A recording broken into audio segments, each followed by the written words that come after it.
You know, in the old government school of Mandi Bahauddin, there's this chilling local legend that just refuses to go away. It's a story that's been whispered down the hallways for years and years. A story that suggests some students, well, they never really leave. And the whole thing, the entire story, it all comes down to this one haunting question. See, after that last bell rings and all the students have rushed home, one particular classroom, it always remains occupied. But by who? And more importantly, why? It all starts with the classroom itself.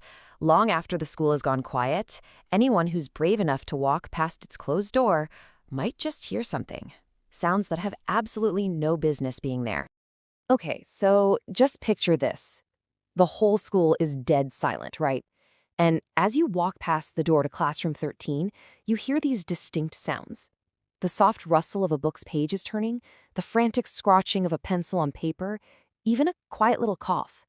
It sounds exactly like a student cramming for a test. But here's the thing. No one is ever inside. And then you hear the thing that will absolutely send a shiver down your spine. A faint, almost desperate whisper, like a student is terrified the teacher might forget them. Miss, roll number 27 is present, isn't it? So you've got to be asking, right? Who is this mysterious student? Who on earth is roll number 27? Well, to really get what's going on, we have to rewind the clock and go back to where this all started. According to the story, at least the one told by the school's longtime watchman, Aladita, roll number 27 belonged to a boy named Asif. He was a student way back in 1998, and his connection to that school was sealed in a way that was both tragic and permanent. So, the whole legend really boils down to two things. First, Asif's heartbreaking death right there on school grounds. But the second part? Man, this is the part that nobody can explain. His roll number has supposedly never, ever been marked absent since that day. On every attendance sheet, year after year, he's mysteriously marked down as present. For a long time, this was just a scary story, you know? The kind you tell to freak out the younger kids.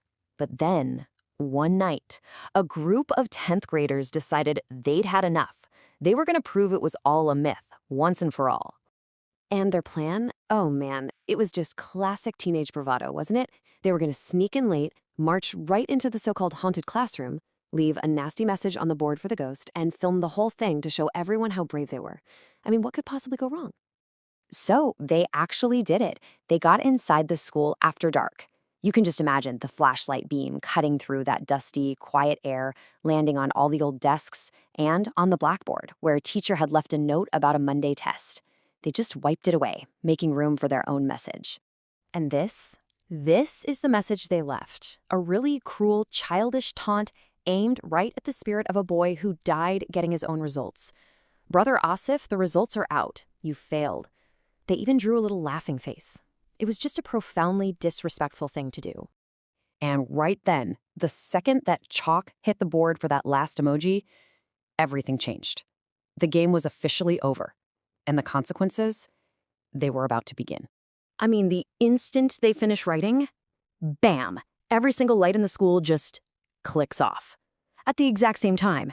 And their flashlight, it flickers once and then dies, plunging them into this thick, absolute darkness. And in that total darkness, they hear a voice, not from far away, but a whisper right there, right behind them, so close they could almost feel the breath.